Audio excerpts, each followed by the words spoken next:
Bonjour et bienvenue. Et désolé par avance d'empiéter sur la pause repas, mais merci d'être venu. Donc aujourd'hui, moi je vais vous parler de Gyros, qui est le premier calculateur d'impact environnemental pour l'industrie du jeu vidéo. Mais avant de commencer sur Gyros, je vais vous demander, est-ce que vous avez une idée de l'empreinte carbone du jeu vidéo ?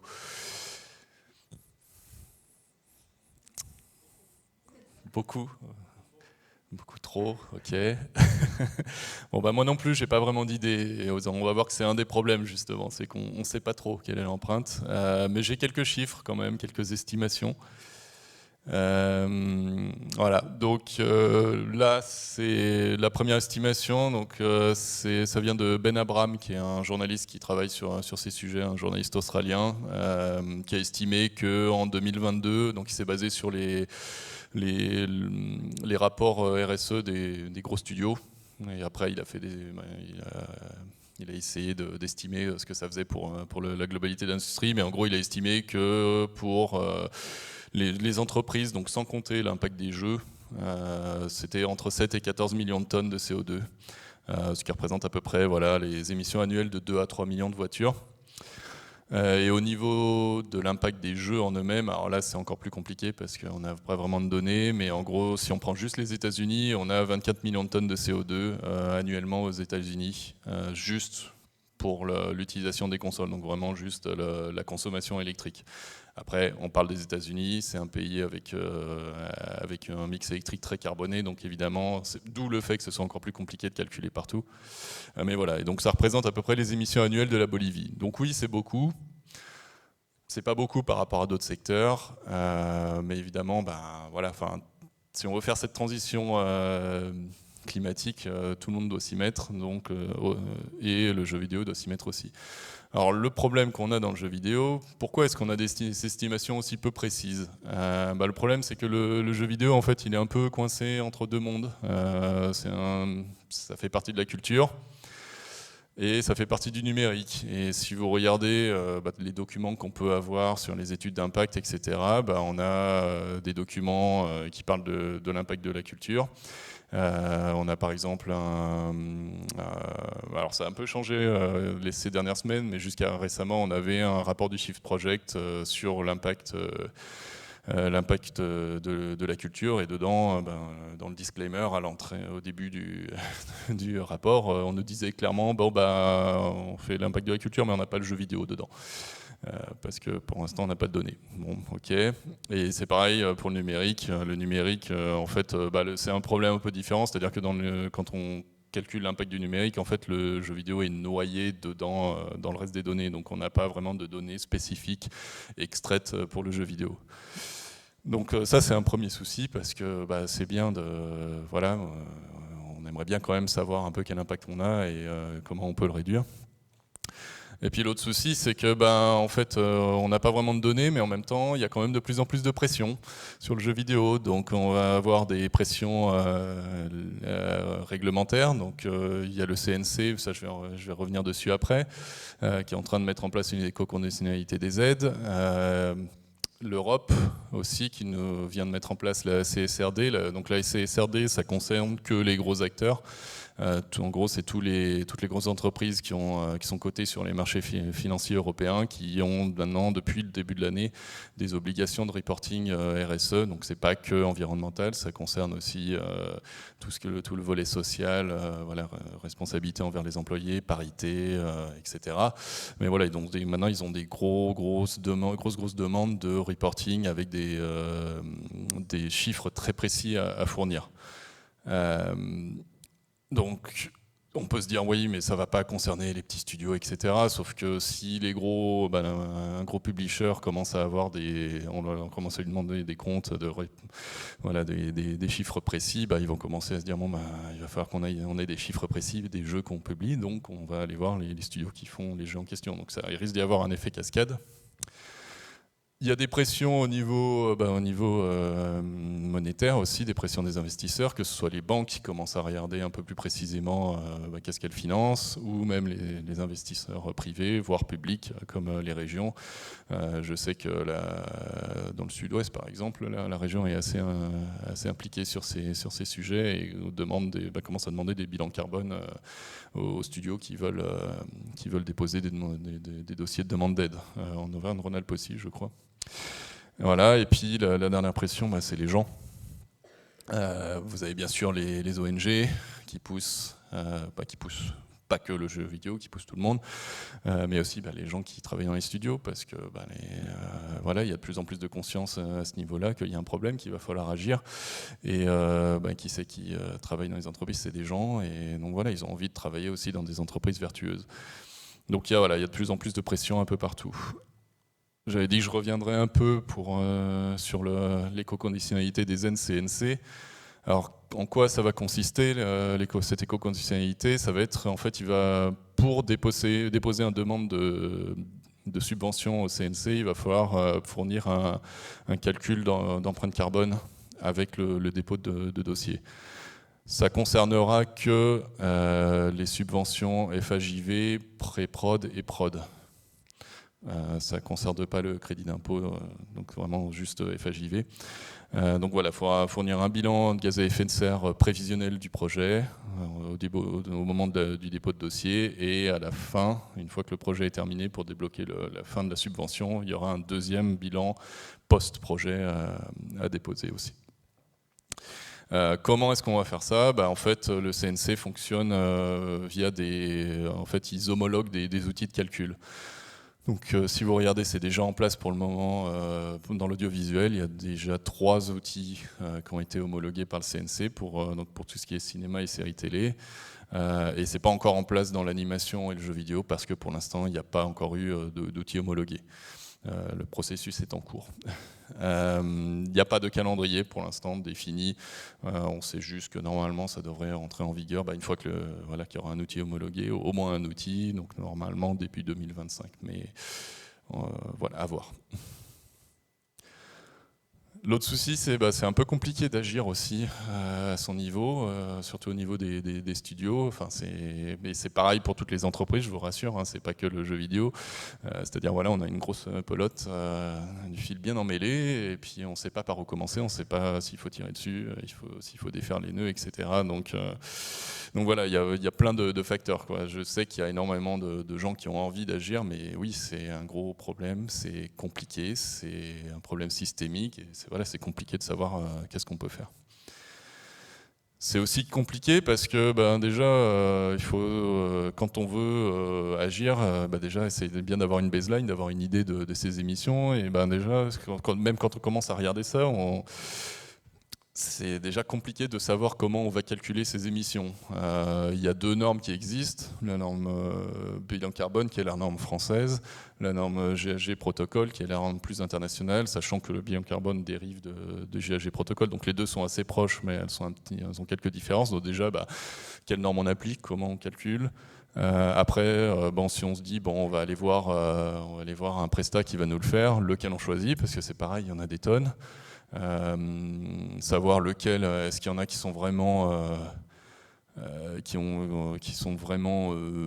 corrects pour être utilisés pour le jeu vidéo, c'est pareil, c'est pas forcément le cas. Il y en a qui sont très généralistes. Les 2 normes, elles sont très généralistes, elles doivent s'appliquer à tous les types d'entreprises, donc c'est pas forcément applicable spécifiquement au jeu vidéo, etc. Donc c'est un peu une forêt et c'est difficile de s'y retrouver. Puis évidemment, ça coûte des sous. C'est bien, on peut se dire je vais apprendre à faire un bilan carbone pour appliquer la norme, parce que c'est compliqué, mais ça coûte des sous de payer pour une formation pour quelqu'un, on n'a pas forcément l'argent. Ou je vais faire appel à un prestataire, mais c'est pareil, un prestataire ça coûte de l'argent, ça peut coûter plusieurs dizaines de milliers d'euros, donc c'est compliqué, ça demande du temps. Voilà, donc c'est pas simple. Et du coup, j'en viens à Gyros. Donc en fait, devant tous ces constats, ce qui s'est passé, c'est que Il y a un consortium national qui s'est monté. C'est le Consortium national du jeu vidéo pour l'environnement. Oui, on n'a pas trouvé de titre plus catchy, mais on est preneur si vous en avez. En fait, c'est un consortium national qui s'est créé, qui rassemble toutes les associations régionales. Donc, par exemple, Atlan Games, qui nous reçoivent aujourd'hui, Game Only, chez qui je travaille, Capital Games, etc. Plus le SNJV et le CEL. Donc voilà, tous ces gens se sont regroupés pour porter ce projet. Alors c'est un projet vraiment large de transition environnementale de la filière, dont la première brique, c'est la création d'un calculateur. Pour faire ce projet, évidemment, ça coûte de l'argent, donc on a déposé un dossier de demande de subvention à France 2030 dans la catégorie alternative verte, et on a été financé par le gouvernement, donc un grand merci à la Banque des Territoires, la Caisse des dépôts qui finance ce projet. Et puis ensuite, comme je l'ai dit plus tôt, le bilan carbone, bilan environnemental, tout ça, c'est des choses, c'est compliqué pour l'instant. Les gens ne sont pas forcément très habitués. Donc, créer un calculateur de zéro en n'y connaissant pas grand-chose, c'est compliqué. Donc, on est allé chercher un expert. Donc, on est allé chercher un prestataire, une entreprise qui s'appelle iCare. Pourquoi on les a choisis déjà parce qu'ils semblaient avoir bien compris ce qu'on voulait, ils ont bien répondu à nos demandes. En plus, on est cherché aussi parce qu'ils avaient déjà un pied dans ce monde, ils avaient déjà écrit un rapport avec l'ADEME sur l'impact de la digitalisation des services culturels. Donc avec des choses comme comparaison entre l'utilisation d'un jeu sur disque, un jeu en téléchargement, etc. Donc ils avaient déjà un pied dans le monde de la culture et du jeu vidéo. Donc ils comprenaient déjà un peu mieux que d'autres ce qu'on voulait. Et puis la dernière chose qu'on voulait, c'était s'assurer que si on crée un outil de calcul, ce soit un outil qui soit simple d'utilisation, dont les entreprises puissent s'emparer sans avoir à lire un manuel de 50 pages sans se prendre la tête et sans se poser des questions toutes les 2 minutes sur mais qu'est-ce qu'on me demande, qu'est-ce que je dois aller chercher, qu'est-ce que je dois remplir. Donc pour ça, on est allé chercher des entreprises. On a fait un appel, on a demandé à des entreprises pilotes de se joindre à nous pour tester l'outil, nous faire des retours, l'adapter, etc. Je tiens à dire aussi que ces entreprises, elles ont aussi participé financièrement, parce que la subvention qu'on a eue de l'État, c'était seulement à hauteur de 70% du budget. Et donc elles ont aussi participé financièrement pour construire cet outil à hauteur de leur taille d'entreprise, évidemment. Mais voilà, on les remercie parce qu'elles sont données vraiment à fond. Ce qu'on a voulu, c'est avoir vraiment des entreprises très représentatives du milieu, un maximum. Donc on a des entreprises de partout, de toute la France, vous pouvez voir sur la petite carte. On a toutes les tailles d'entreprises. On a un tout petit studio bordelais qui s'appelle Novabox, ils sont 2,5. Et puis de l'autre côté, on a un Osobo et un Amplitude. On a voulu des entreprises aussi qui, encore une fois, dont le cœur de métier représente tout ce qu'on peut, toute la diversité du jeu vidéo. Donc on a des entreprises qui font du jeu PC, du jeu console, du smartphone, VR, AR.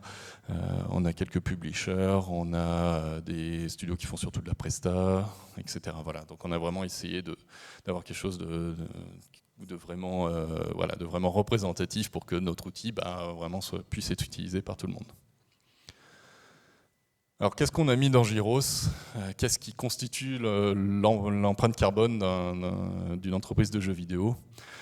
Le cœur du calcul, c'est vraiment quelque chose d'assez classique. C'est une entreprise du secteur tertiaire, donc on a des choses qu'on retrouve chez beaucoup d'entreprises. On a tout ce qui est déplacement professionnel, évidemment. Déplacement domicile-travail, donc comment les employés du studio viennent au travail. On a tout ce qui est immobilisation, donc c'est à la fois les bâtiments, mais aussi, donc là c'est un gros poste d'émission pour un studio de jeux vidéo, le parc machine, donc toutes les machines qu'on utilise pour créer les jeux. On a évidemment, ça c'est commun à tout le monde, à toutes les entreprises, tout ce qui est lié à l'énergie, que ce soit l'essence qui est utilisée dans les voitures de fonction. Alors, il n'y en a pas forcément énormément dans un studio de jeux vidéo, mais aussi l'électricité, le gaz, le fuel, etc. Donc l'électricité pour faire fonctionner les machines, le gaz, fuel, etc. pour le chauffage. On a tout ce qui est ce qu'on appelle achat de produits et de services. Donc là, c'est un peu un grand fourre-tout, mais ça va des nuits d'hôtel pour venir sur des événements, c'est aussi tous les achats de goodies, tous les services comme la compta, tous les services externalisés, les communications, etc. Ça peut être aussi les serveurs.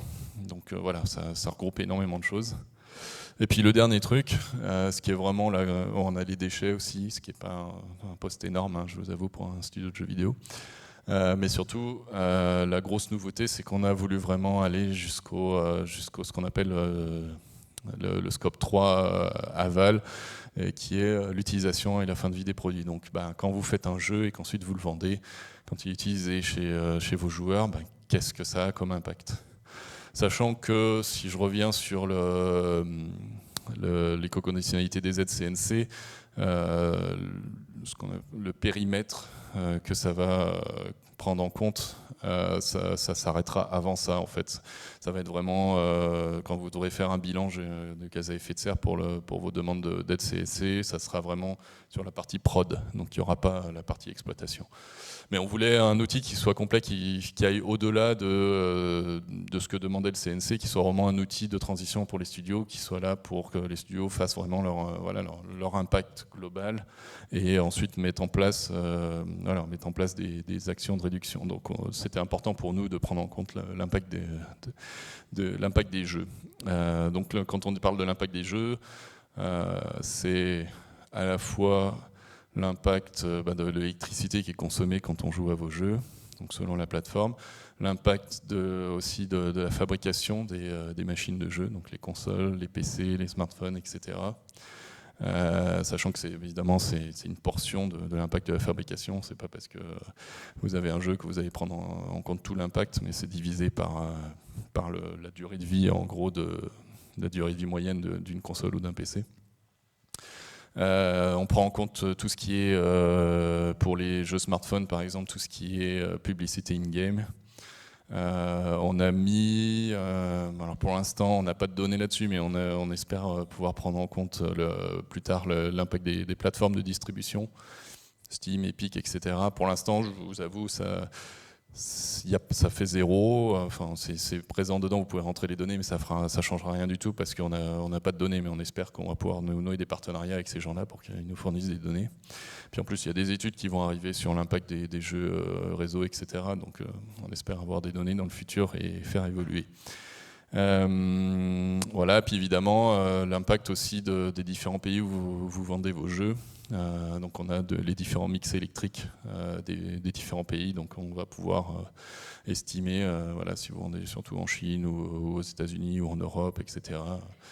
Vous pourrez voir les différents impacts. Et puis parce qu'on aime bien se compliquer la vie, et puis parce que malheureusement, le dérèglement climatique, c'est pas le seul problème qu'on a, sinon ce serait trop simple. On a décidé de rajouter d'autres indicateurs d'impact. Donc on en a 4 au total. Donc on a le CO2, comme je disais, dérèglement climatique, puis on a d'autres, on a tout ce qui est ce qu'on appelle ressources abiotiques naturelles, c'est en fait toute la terre que vous allez extraire pour aller récupérer des métaux, des minéraux, etc. Notamment pour fabriquer les machines de prod et puis les consoles PC des joueurs. On a l'eau. L'eau, alors pourquoi c'est important dans le secteur du jeu vidéo ? Parce que notamment pour graver les processeurs, etc. dans les machines, il faut utiliser énormément d'eau. Vous avez les data centers aussi, il y en a qui utilisent pas mal d'eau pour être refroidis, etc. Donc c'était important de prendre ça en compte. Et le dernier, c'est ce qu'on appelle l'énergie primaire, c'est vraiment calculer combien d'énergie vous utilisez dans votre activité. Là, l'intérêt, c'est surtout de voir, de se poser la question si un jour, dans le futur, il y a il y a des arbitrages à faire en termes d'utilisation d'énergie. Est-ce que moi je consomme beaucoup et je ne vais pas être trop impacté, ou est-ce que potentiellement, si j'ai un jeu qui consomme énormément, il y a des gens qui vont devoir se dire bon, je préfère laisser mon frigo branché plutôt que jouer à ma console. Donc en résumé, ce qu'on a voulu faire, c'est un outil par l'industrie, pour l'industrie. Donc comme je le disais, c'est un outil qui a été fait par un consortium d'organisations, d'associations professionnelles. Donc on a un comité de pilotage avec des gens des différentes assos qui suivent le projet, qui poussent les grandes orientations du projet. On a utilisé des studios pilotes de partout en France, représentatifs, pour vraiment avoir quelque chose qui fonctionne pour le jeu vidéo. On a fait pas mal de modifications d'ailleurs sur des points méthodologiques pour que ça colle aux données que les studios peuvent fournir. On a fait une des choses qu'on a fait récemment, en fin d'année dernière. L'outil est sorti en octobre, et en décembre on l'a traduit en anglais aussi, parce qu'on commençait à avoir des demandes notamment de gros acteurs qui ont des Ubisoft, pour ne pas les nommer, qui ont des studios un peu partout dans le monde et qui voulaient potentiellement mettre à disposition Gyros à certains de leurs studios qui ne parlent pas français. On commençait à avoir des demandes au niveau européen aussi d'autres organismes, d'autres studios qui étaient intéressés. On a par exemple Avalanche Studio, le studio suédois qui fait les Just Cause, qui a commencé à utiliser Gyros. Et puis surtout, pour le moment, c'est gratuit. Alors ça ne sera pas éternellement, parce que pour l'instant, on dépend des subventions. On ne va pas pouvoir faire ça éternellement. Il va falloir un jour qu'on trouve un business model pour pouvoir continuer à développer Gyros, payer les gens qui travaillent dessus. C'est moi. Mais voilà, donc on est encore en train de réfléchir là-dessus, mais pour l'instant, c'est gratuit. Vous pouvez créer un compte, utiliser, il n'y a pas de problème. Ce qu'on a voulu aussi, c'est être le plus transparent possible. On ne voulait pas juste une boîte noire où les gens rentrent des chiffres et se disent bon, ok, j'ai un résultat, je ne sais pas ce que ça fait, mais je ne sais pas d'où ça vient. On ne voulait pas pouvoir être critiqué aussi potentiellement par certaines industries dont on va calculer les impacts, notamment l'impact des machines, etc. Donc, au contraire, on veut pouvoir être critiqué et pouvoir répondre. Pouvoir dire voilà comment on a calculé ça, et si ça vous paraît pas juste, venez nous voir, on en discute, on regarde les faits scientifiques, et puis on change. Au contraire, on est très heureux quand il y a des gens qui viennent nous voir et qui nous disent votre facteur d'impact que vous avez utilisé pour calculer, ça va pas. Donc oui, on est très ouvert, au contraire, quoi. On a tout basé ça sur des méthodologies connues, le bilan carbone, l'analyse de cycle de vie, etc. Vraiment, on a essayé d'être le plus correct scientifiquement. Et tout ça, c'est disponible sur le site. Si vous allez sur la landing page de Gyros, qui est là, vous avez un rapport. Je pense pas que ça intéresse beaucoup grand monde, mais où on met tous les chiffres qu'on utilise dedans, toute la méthodologie qu'on utilise pour calculer. Comme ça, c'est ouvert et tout le monde peut venir voir et constater que c'est correct ou pas correct et nous le dire. Au niveau actualité, pour l'instant, donc comme je l'ai dit, on l'a lancé début octobre. On a déjà 500 comptes qui ont été créés sur l'outil. Ça représente à peu près 230 entreprises utilisatrices, parce qu'on n'a pas que évidemment, il y a certaines entreprises qui ont plusieurs comptes, plusieurs personnes. On n'a pas que des entreprises du jeu vidéo. On a entre autres des concurrents, entre guillemets, tous les calculateurs, les prestataires qui faisaient du calcul dont je parlais au début. Il y en a pas mal qui sont venus voir pour voir ce que ça donnait. Mais voilà, on a à peu près 230 entreprises. On a à peu près 1200 formulaires de calcul, donc vous verrez si vous l'utilisez, en fait la page d'accueil, vous créez un formulaire pour votre local, donc qui va représenter vraiment l'activité de production de votre entreprise. Puis il y a des formulaires pour les jeux, donc pour chaque jeu vous allez créer un formulaire de calcul. Donc on en a à peu près 1200 qui ont été créés depuis le début. Au niveau représentativité, vous pouvez voir que c'est assez représentatif du tissu industriel. On a surtout des des petites, moyennes entreprises et puis quelques gros, donc c'est assez logique. Et puis on a des studios d'un peu toute la France, donc on est très content, voire même d'autres qui viennent hors de France. Et enfin, pareil, au niveau des types d'entreprises, voilà, on a majoritairement des studios, quelques éditeurs, des écoles de jeux vidéo aussi. Puis un certain nombre, voilà, comme je disais, qui viennent pas d'autres qui viennent du jeu vidéo, comme les associations, et un certain nombre qui viennent pas du jeu vidéo. Mais voilà, encore une fois, on est assez content parce qu'on a quelque chose qui semble correspondre à ce qu'on a dans le tissu français, quoi.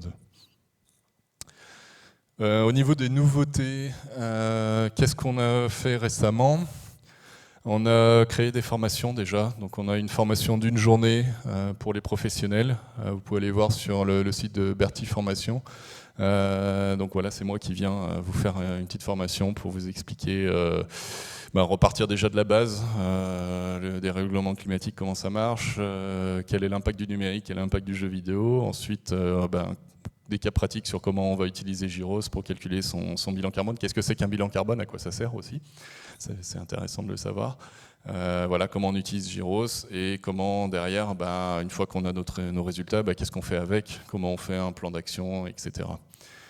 On a une autre formation qu'on a montée pour les écoles de jeux vidéo. Alors pour l'instant, on a fait qu'une déclinaison, mais c'est un peu pareil. Donc, après, c'est un peu à la carte selon ce que les écoles ont envie, mais voilà, il y a la première session, ça s'est super bien passé. On a eu une grosse session juste assez générale sur l'impact environnemental général des entreprises de jeux vidéo, etc. Avec, on repart aussi du changement climatique.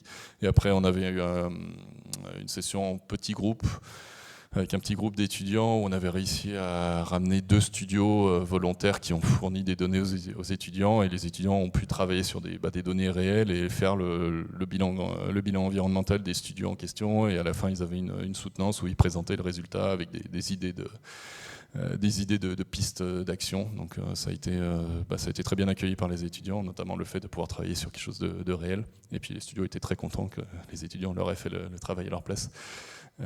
Et d'écouter ce qu'ils avaient à proposer. On a depuis quelques mois créé une newsletter mensuelle. Qu'est-ce qu'on a dedans ? On a des témoignages de studios, on essaye de pousser de l'actu environnementale, de l'actu jeux vidéo lié à l'environnement, avec des articles, des webinaires qui peuvent être intéressants, des conférences qui peuvent être intéressantes, etc. On annonce aussi les mises à jour de Gyros, etc. Et puis depuis quelques jours, depuis la semaine dernière, on a un Discord. Voilà, c'est vraiment le but. Alors pour l'instant, il vient tout juste d'être créé, donc il n'y a pas encore grand monde, mais ça va venir, surtout quand on va lancer la newsletter de ce mois-ci. Mais voilà, le but c'est de vraiment créer un espace d'échange, échange de bonnes pratiques, partage d'actualités, partage de conseils pratiques. Donc on a essayé de créer des catégories genre mobilité durable, faire durer mon parc machine, etc. Faire un jeu plus responsable, voilà, pour essayer d'avoir une bibliothèque librement accessible pour les studios. Et puis pour terminer, la suite déjà c'est le Game Camp. En fait, il y a une partie du budget qu'on a eu pour Alternative Verte qui était dédiée au fait de faire un game camp à coloration verte. Alors je vous rassure, vous n'allez pas avoir toutes les conférences qui vont être orientées développement durable et écologie. Ça va être, mais on va avoir 4 ou 5 conférences qu'on va essayer d'orienter vers ce côté-là, avoir des témoignages de studios qui ont mis en place des choses chez eux. On espère avoir des studios qui vont pouvoir parler aussi de comment on développe des nouveaux imaginaires et comment on accompagne la transition en poussant les joueurs à s'ouvrir à de nouvelles idées au niveau de l'écologie, etc. Il y aura un stand Gyros, voilà, où je serai là pour répondre aux questions que les gens peuvent avoir. On est en train de créer des nouveaux outils d'accompagnement aussi. Donc là, on a créé un club Giros alors pour l'instant, il est en bêta fermé. C'est juste les entreprises pilotes dont je parlais tout à l'heure qui peuvent en faire partie. Mais après, au bout d'un an, je pense, quand on aura rodé le truc, on ouvrira à tout le monde, à tous les gens qui ont envie de venir. Mais en gros, ça consiste on fait des webinaires, on fait intervenir des intervenants sur des sujets thématiques liés à la décarbonation du jeu vidéo, etc. On va faire une journée Club Giros avec des conférences, des échanges de bonnes pratiques. Voilà. Et puis on est en train de commencer à travailler sur un guide de bonnes pratiques qu'on mettra sur le site, qui sera librement accessible à tout le monde. Et ensuite, on va travailler sur continuer à faire évoluer l'outil. Évidemment, comme je disais, on va améliorer la méthodologie, améliorer les facteurs, les chiffres qu'on utilise dedans, parce qu'il y a encore certains trucs sur lesquels on n'est pas tout à fait content de ce qu'on a, notamment sur la granularité au niveau des machines. On veut essayer d'aller vers plus de granularité, plus de précision. Le but, c'est vraiment que les gens puissent faire des choix. Et on veut aussi surtout transformer cet outil en... On veut passer d'un outil de calcul qui vous fait un calcul et vous fournit un résultat à vraiment un outil de transition avec vraiment un hub où on pourra, je ne sais pas, vous mettre en relation, si vous voulez aller plus loin, avec un cabinet de prestataires.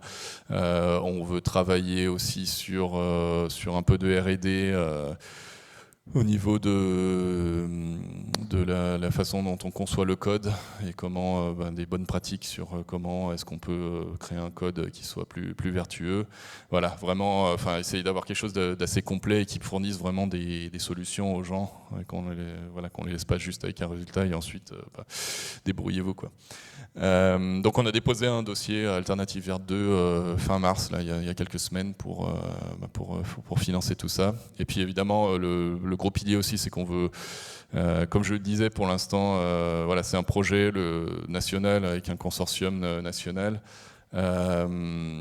C'est porté par Game Only, parce que c'était Game Only qui avait la bande passante à ce moment-là, mais on veut vraiment sortir ça de Game Only, avoir une structure qui tienne sur ses deux pieds et qui soit vraiment indépendante. Donc voilà, ça va être un des gros sujets aussi. Ça sera probablement une association à but non lucratif, mais voilà, avoir quelque chose vraiment qui soit indépendant et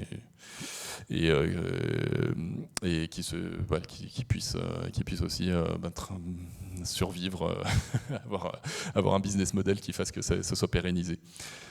Puis on est en train de travailler aussi sur une ouverture au niveau européen, c'est-à-dire, comme je disais, on a commencé à avoir des gens qui sont intéressés en dehors de la France. On commence à discuter notamment avec les équivalents du CNC dans d'autres pays qui ont commencé à regarder ce que faisait le CNC et se dire tiens, l'éco-conditionnalité c'est peut-être pas mal, et tiens, il y a un outil qui existe déjà, c'est peut-être pas la peine d'en réinventer un, etc. On discute avec Playing for the Planet aussi, voilà. Donc on a plein de choses dans les pipelines. Ça va encore prendre du temps, mais on est assez content et on espère que les gens seront intéressés et que ça va continuer à prendre et qu'on va pouvoir avancer tous ensemble vers une industrie plus vertueuse.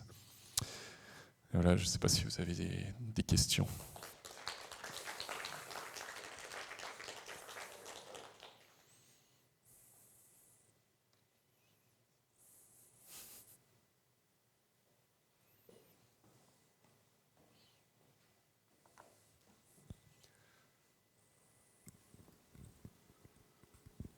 Bonjour et merci pour la présentation. Je ne suis pas sûr d'avoir compris. Est-ce que tu peux me le confirmer? Mais aujourd'hui, l'outil est en bêta fermée, ou est-ce qu'aujourd'hui, n'importe quelle entreprise peut venir s'inscrire et commencer à utiliser Giros pour ses prods? Ouais, il est ouvert. En fait, il était en bêta fermé jusqu'au c'était début octobre l'année dernière. Le temps que on le fasse tester par les studios pilotes et qu'on sorte quelque chose d'assez solide. Mais là, depuis octobre 2023, tout le monde peut s'inscrire et il n'y a aucun souci. Et deuxième question, pardon, mais tu en as parlé au début avec les conditions aussi environnementales avec le CNC pour obtenir des aides. Est-ce que du coup, Giros va devenir la plateforme mandatory et obligatoire à utiliser ou pas? Alors, on est en train de travailler avec le CNC pour faire homologuer le gyros, pour ça, oui. Après, ça ne veut pas dire que ce sera le seul, hein. Il y aura, potentiellement, il y aura d'autres gens qui proposeront des plateformes. Pour l'instant, on est le seul parce qu'on est les seuls à avoir créé ça. Mais voilà, si vous regardez pour le cinéma, par exemple, ils ont 3 plateformes différentes qui peuvent être utilisées au beau vouloir des gens. Donc là, pour l'instant, on aura un monopole, entre guillemets, mais ça ne veut pas dire que ça sera éternel. Mais voilà, pour l'instant, on vient juste de commencer le processus d'homologation, donc on attend les retours du CNC à ce niveau-là.